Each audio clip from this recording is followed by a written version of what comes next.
Today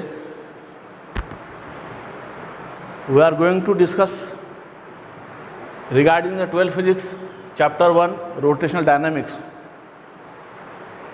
Dear students, last time में आपने क्या देखा था? Application of UCM uniform circular motion. उसके अंदर देखे थे आपने vehicle along horizontal circular track of radius R.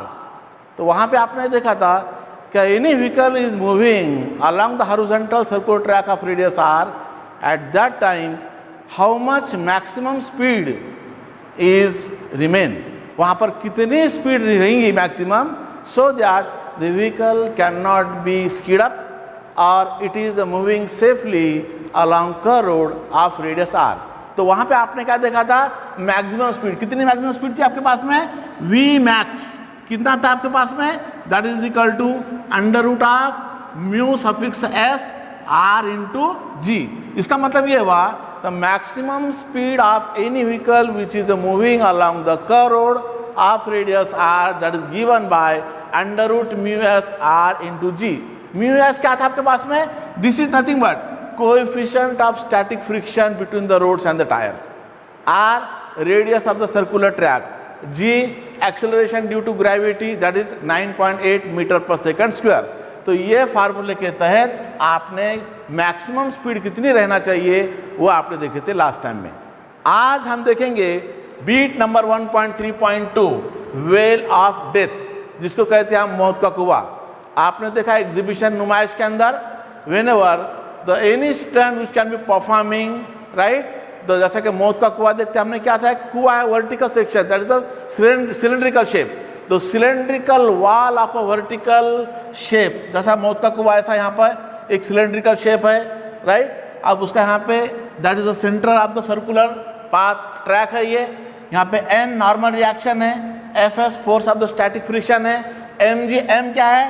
That is the mass of any vehicle, right? जो मोटरसाइकिल है उसका मास एम है, जी ग्रेविटी यहाँ पर है. तो यहाँ पर whenever the stunt which can be performed, right, either rider और मोटरसाइकिल जब वहाँ पे घूमती है, ये जो सिलेंड्रिकल वॉल ऑफ द जो वर्टिकल सेक्शन है यहाँ पे, उस वक्त तो so that is a vehicle does not slip और speed up in a vertically downward direction. At that time how much speed can be maintain, वहाँ पे कितनी स्पीड चाहिए, राइट? तो वहाँ पर आप देख रहे हैं यहाँ पर whenever a vehicle is moving horizontally direction with the wall, right? At that time यहाँ पे force of the static friction between the wall and the tires, right?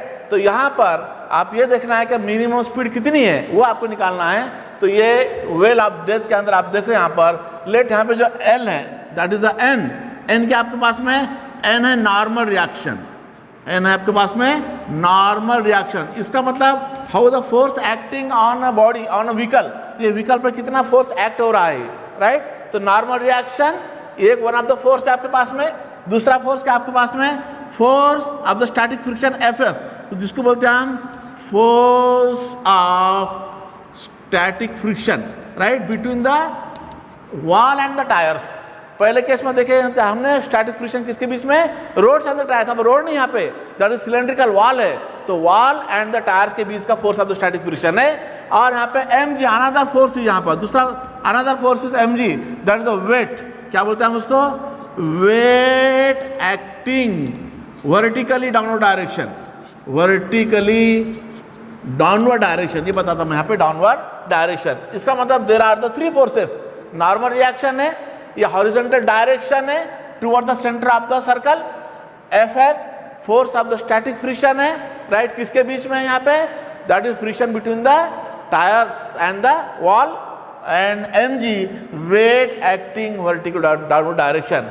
अब ये जो तीनों फोर्सेस है, जैसा F S that is a vertically upward direction है, M G जो है वेट एक्टिंग डाउनवर्ड डायरेक्शन है. अब ये दोनों को अगर हम देखते हैं तो force of the static friction balances by the weight M G acting vertical downward direction, और जो नॉर्मल रिएक्शन है along the horizontal toward the centre of the circle. अब यहाँ पर आप देख रहे हैं यहाँ पे जो नॉर्मल रिएक्शन है ये बैलेंस करता है सेंट्रीपिटल फोर्स को, because it can be prevent from the skid up और sleeping in a downward direction. तो डाउनवर्ड डायरेक्शन में स्लिप नहीं होना चाहिए, इसलिए यहाँ पे क्या है, सेंट्रीपिटल फोर्स बैलेंस करता है और only the force that is a acting downward, that is a centrifugal force which is a outward direction. और सेंट्रीपिटल फोर्स किसके बराबर है, mv² अपॉन r और mr omega square in case of the magnitude. तो यहाँ पर आप देख रहे हैं जो नॉर्मल रिएक्शन है, जो नॉर्मल रिएक्शन n जो है किसके बराबर है, ये mr ओमेगा स्क्वायर के बराबर है। ये centripetal force, a magnitude of the centripetal and centrifugal force are remain same. तो यहाँ पे mr ओमेगा स्क्वायर, ओमेगा क्या है, एंगुलर स्पीड है, r रेडियस है, m mass of the vehicle है, अनदर क्या है आपके पास में mv² अपॉन r, v क्या है, स्पीड है, अगेन r रेडियस है, m मास है, दोनों ये फार्मूलाज है यहाँ पर। The normal reaction balances by the centripetal force so that it can be prevent from the that is sleeping in downward direction. तो at that time how much speed can be maintain by the rider whenever vehicle is moving along the, this is a vertical road of the wall of the vertical cylinder, right. तो आपके पास में जो cylindrical जो shape है of the body यहाँ पर देख रहे हैं आप, राइट। तो इसका यहाँ पर मैथमेटिकल फॉर्म है, दैट इज अब यहाँ पर जो force of the static friction balance करता है, इसका मतलब है force of the static friction balances by weight mg के बराबर है, right. While it performing the that is a vehicle moving along the horizontal direction of the cylindrical wall, that is of the vertical section of this that is the shape of the body. At that time I would say here the coefficient of the static friction between the wall and the tires, so that this is nothing but I would say here that is Fs जो है either less than or equal to mu s into n के बराबर है, this one of the equation, right। लेकिन force of the static friction है less than equal to किसके बराबर है, ये म्यू एस, और एन की वैल्यू कितनी यहाँ पे, mv² अपॉन r के बराबर है, राइट।